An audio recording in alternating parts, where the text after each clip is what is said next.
హల్లెలూయా. పాటలు పాడుతుంటే కూడా మనలో ఉన్న బలహీనత, మనలో ఉన్న రోగాలు, మనలో ఉన్న అన్నీ తొలగిపోతాయి. ఆయనలో ఉన్న ఉద్యోగం ఉత్సాహంలో మనం వెళ్ళిపోతాం, సాగుకుంటా వెళ్ళిపోతాం అన్నమాట. వదిలేస్తే వాక్యం చెప్పేలా ఉన్నారు. లేదు, వాక్యం చెప్పదు కదండి. నాకు ఎందుకంటే కొంచెం చెప్పాలనిపించింది. పాటలే అని మనము అనుకోవద్దు. ఆ పాటలు ఉన్న అర్థాలలో కూడా మనం ధ్యానించాలి. దాంట్లో ఉన్న ప్రతి అవయవాలన్నీ మనం సరిచేయబడతాయి. పాట వింటూ పాట పాడుతుంటూ చప్పట్లు కొట్టి ఆరాధించాలి. హల్లెలూయా. దేవుని మహిమ. కానాను యాత్రలో ఉన్నారు, పాట పాడుతూ దేవుని మహిమపడ్డారు. ఈ పుస్తకం నుంచి ఎంత 34 నంబర్ పాట. హల్లెలూయా. కానాను యాత్రలోన కాపరివై నన్ను కాచావు, నా తోడు నీవై ఉండి నీ వాకుతో నడిపించావు. కానాను యాత్రలోన కాపరివై నన్ను కాచావు, నా తోడు నీవై ఉండి Thank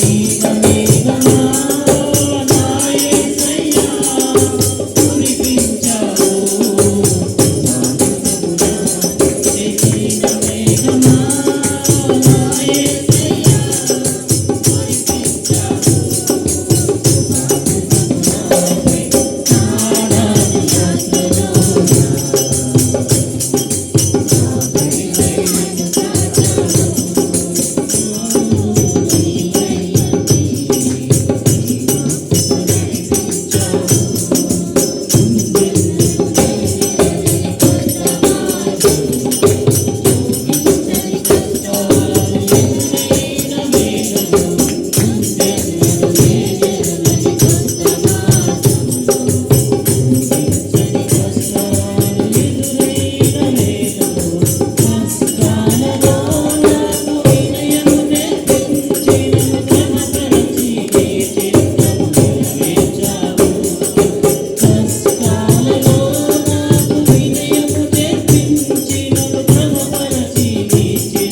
ఆరాధనలో నడిపిస్తాం.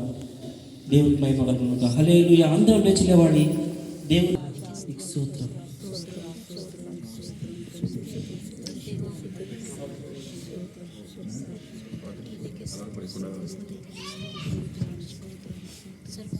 తండ్రి నీకు వందనాలైనా, పరిశుద్ధుడైన దేవానికి స్తోత్రం చెల్లిస్తున్నాం. గొప్ప దేవుడైన తండ్రి నీకు స్తోత్రం వందనాలైనా. స్తోత్రం స్తోత్రం స్తోత్రం స్తోత్రం. అందరి కళ్ళు మూసుకుందాం. స్తోత్రం స్తోత్రం స్తోత్రం స్తోత్రం. పరిశుద్ధుడా పరిశుద్ధుడా సర్వ